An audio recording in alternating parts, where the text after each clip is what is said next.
Today's Share the Wealth is going to be over the business process enablement path presented by Sherry Sullivan. All right, thank you for that, Tom. And I actually have a co-host here, Nathan Hahn. Just a little background. A few months ago, we all worked together to establish a business process enablement path, really focused towards new BPCs, but it's also useful for existing BPCs, as well as anybody else in the company to really understand some of the inner workings of being a BPC, a business process consultant. For today's agenda, what we will be reviewing with you all is a deeper dive on the overview of what this is, and then we'll get into the 30, 60, and 90-day guided path that we've established for business process consultants.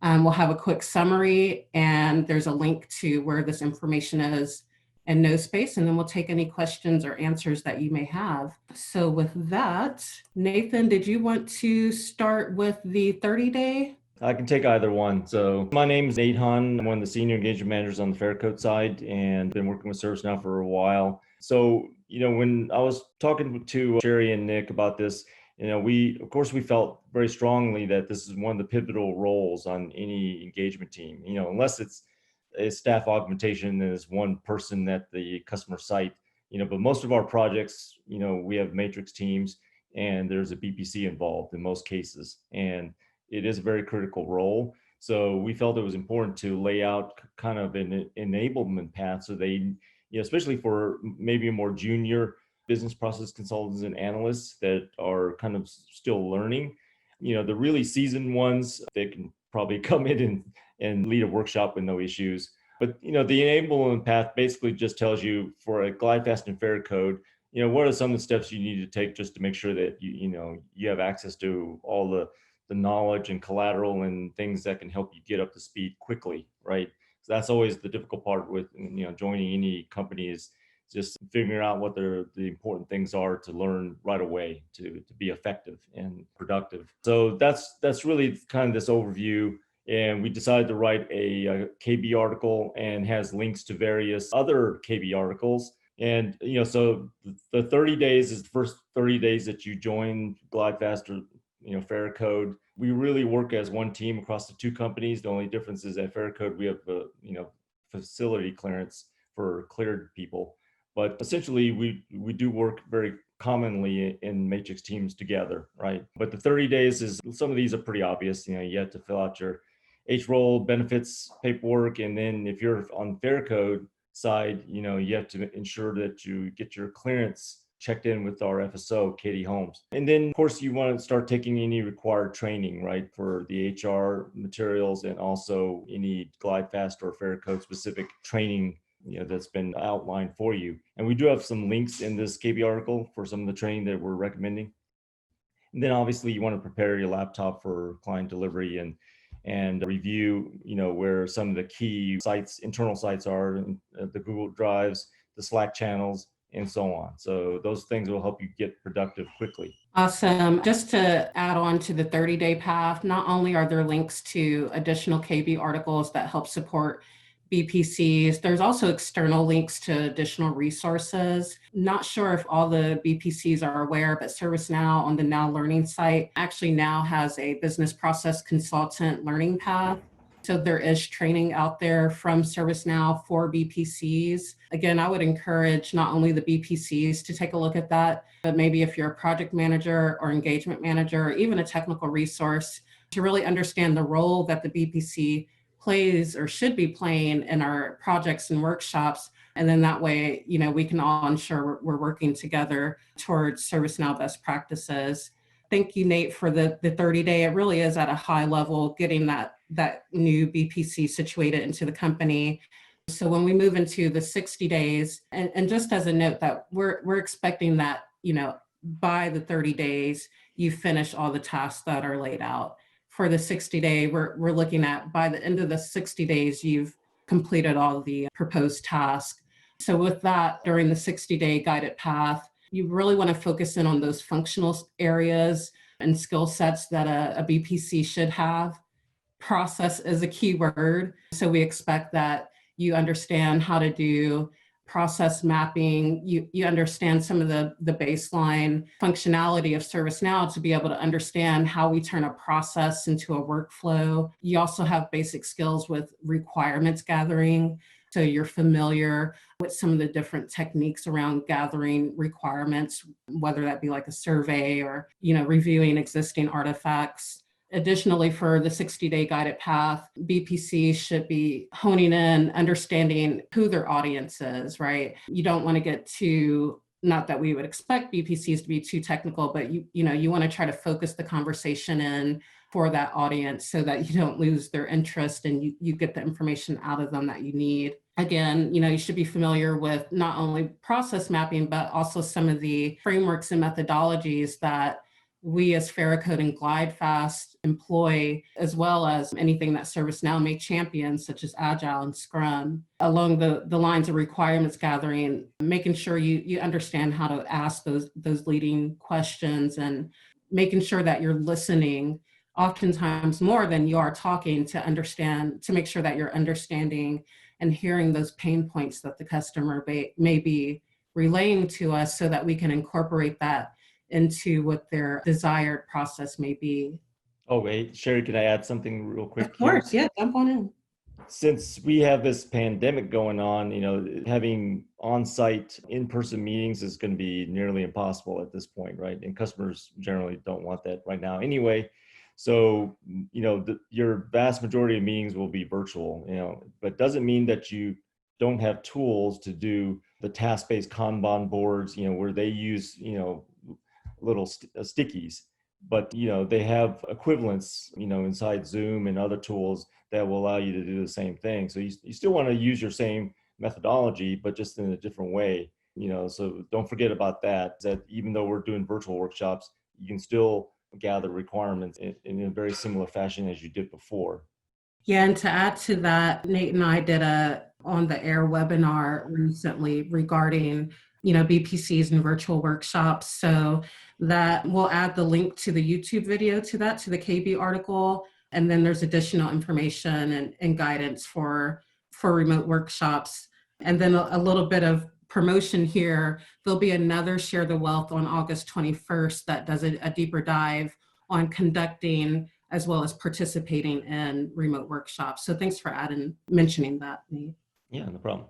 So for the last part of the 60-day guided path, it's kind of more focused around the actual project. So, if you're a BPC and you've been assigned to a new project, you really want to make sure that you understand the statement of work or the contract, what the scope of that project is, and have, a high level understanding of the customer's goals and objectives before you even meet with that customer. So that's going to mean working very closely with that EM and the delivery team to make sure everybody's on the same page as far as scope, as well as, before you get to that workshop, everybody should be on the same page as far as what is the agenda, who's going to be leading, what part of the workshop, who's going to be taking notes. You'll also want to understand, understanding that scope and what their needs are is going to help you kind of understand what requirements will need to meet their needs. Additionally, you'll want to work out like any workflows that you will plan on whiteboarding or, using your Zoom tools to whiteboard during a virtual workshop so that you kind of have a basic understanding. So it's really just around doing that research, before you go to a customer, before we initiate the remote workshop, so that everybody's leading into that as knowledgeable as possible. So for 90 days, and again, we're looking at by the end of your 90 days, you've gotten through, of course, the 30-day path, the 60-day path. And at this 90-day, we're really looking for BPCs not only to maintain their existing skills, certifications, but to also enhance that, right? So maybe you have your ITIL 4 foundation cert, you have your ServiceNow certified system administrator cert, but maybe you want to focus in on a product line to kind of enhance your knowledge, maybe in ITSM or ITBM. So at the 90 days, we're really looking for you to maintain and enhance the skills and knowledge that you've already obtained. especially for the Farracode side with us, working with a lot of federal and government customers, you'll want to make sure that you kind of understand at a high level some of those policies. And Nate, I think maybe you can speak a little bit better to what we're kind of expecting from BPCs in this area, because there's a lot of information right there, right? So what do you focus in on? Yeah, it's, of course you can't learn everything, and sometimes you may just want to be a more generalist and jack of all trades, but most of the BPCs that I've worked with in the industry, they tend to, over time, they specialize in either a vertical or, or even in federal government, you can specialize in vertical, right? DOD, or within DOD, you can specialize in one of the combatant commands. But if you're in federal, for instance, many customers will expect you to know about, FITARA and FISMA, Cleaner Cohen Act, the Paper Reduction Act, because a lot of the things that they're trying to achieve were driven by some of these policies. I worked on a Medicare project where they were primarily concerned with paper reduction. So it was really up to the BPC to understand what that Paper Reduction Act was. So those are just extra things that will help your career. You may not want to ever deep dive into these, but I think that it will help your career if you're known as, a journalist in ITSM and ITIL, so forth, but you have some real deep subject matter expertise in some area that you have interest in. So it's just a recommendation, or, you certainly don't have to do this, but I think it would help you. Awesome. Thank you for that, Nate. So additionally, for the 90-day path, kind of what I was saying earlier, not only should you be maintaining, but you should also be enhancing your skills. So with that, we don't necessarily expect BPCs to be technical, but you should understand some of those foundational elements of ServiceNow, such as workflow, understanding what is baseline out of ServiceNow, understanding the difference between, a customization and a configuration. So really just understanding that so that you can better support the customer and their needs, not only for the implementation, but after we leave, we want to make sure that they've, of course, stayed as close to baseline as possible so that they don't have trouble with their upgrades. So BPC should kind of understand the impact of that. Yeah. Plus, for us as a company, between GlideFast and Farracode, to maintain our elite status, we need a certain number of certifications, per annum. We'll definitely hear from Michael Lombardo and Lloyd and Stephen, on these. So just maintain your certs. Definitely, take the time to get your certs. I know there's been concern over, well, I'm working 40 hours. When am I supposed to take a certification? We have unlimited PTO. So if you find that you just have to take time off to maintain your certs, we have that flexibility. We really want to make sure that we're maintaining that so we can maintain our status.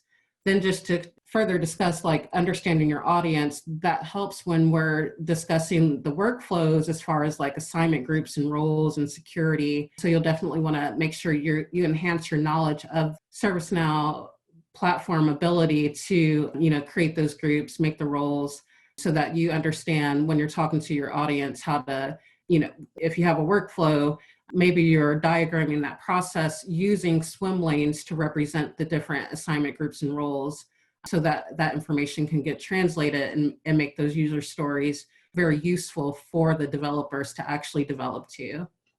Just to add, Sherry, even though we all have a role, as EM, BPC, a developer, we're all in sales. So especially if you're the BPC person, you have a chance to upsell if you recognize that a particular ServiceNow module would be more suited to what they're, and they need additional services around that. So we should always be looking for new opportunities to upsell, right, Michael Yee? Right. So that could be, initially they assumed they just needed basic reporting, but as we're getting the reporting requirements more aligned with maybe performance analytics. So, that's an example of where we could try to encourage that customer to upgrade and, purchase the additional add-ons there. That's a good call out.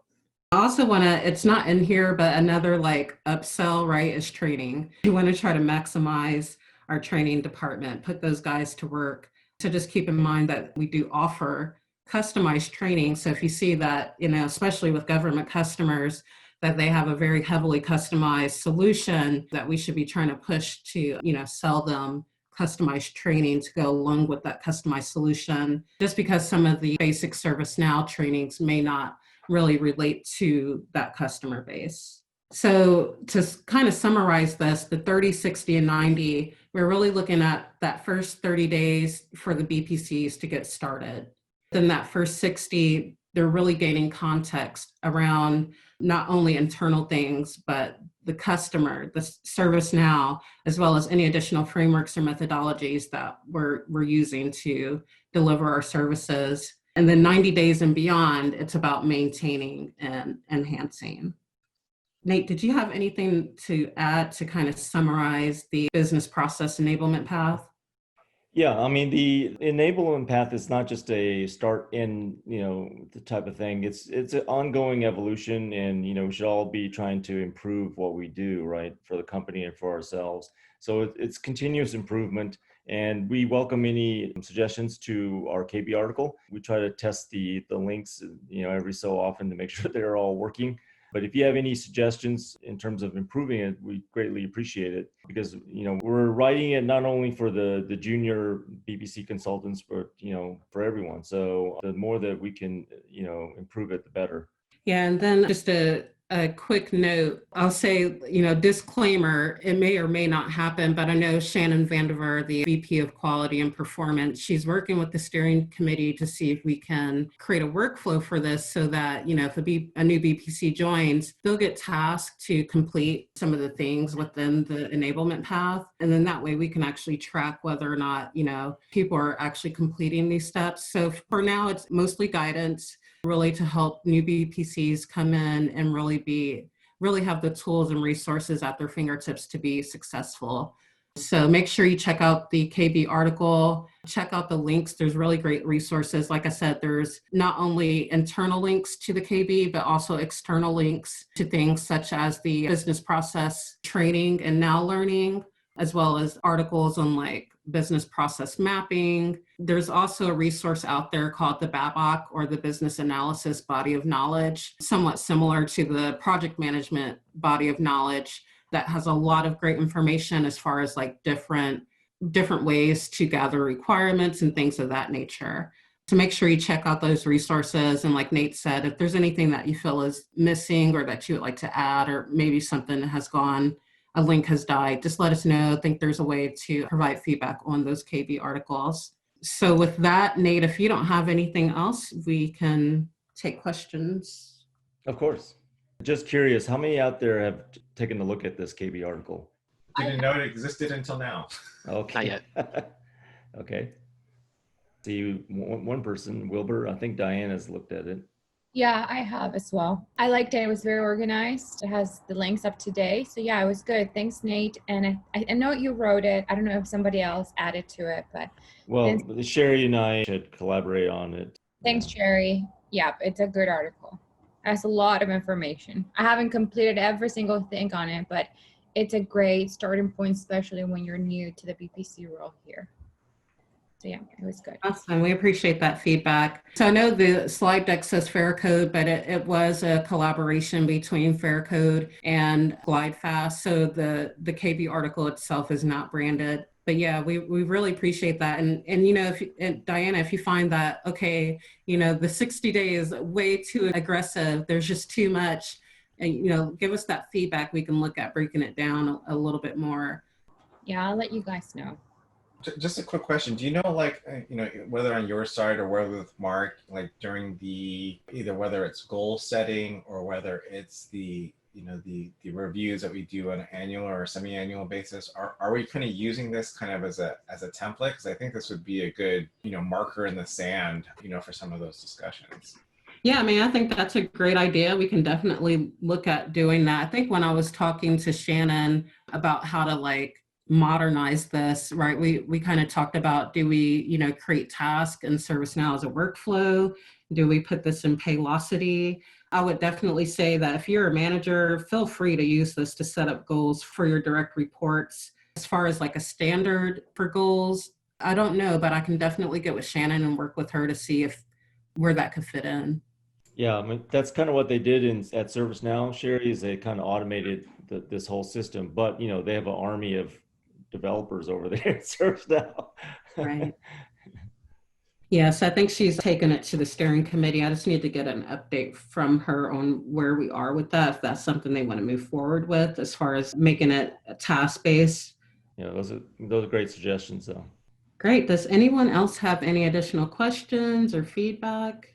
Hi, this is Diana again. So one time you posted about helping you with a few other folks to put together content around product ownership, and I think it was like business process. I know we have yet to meet about that, but is that related to the content of the BPC enablement path, or are those two different things? So not directly, however, I think in the business process enablement path, KB, we do link to our agile methodology, which the product owner resources would link to the agile methodology. So what Diana is referencing is one of the continuous process improvement initiatives that the steering committee has approved. That one's mostly just around documentation to provide guidance to product and process owners. The recurring theme that we've been seeing is that, on projects, oftentimes our customer will identify a product owner that has no clue what a product owner should do or what their responsibilities are and what their stakes are in the process. So we want to try to help make them successful. So that's what that CPI will center around. If you do have any questions after this, of course, you can always send me or Nate an email or Slack message. Just reach out to us and we're happy to help.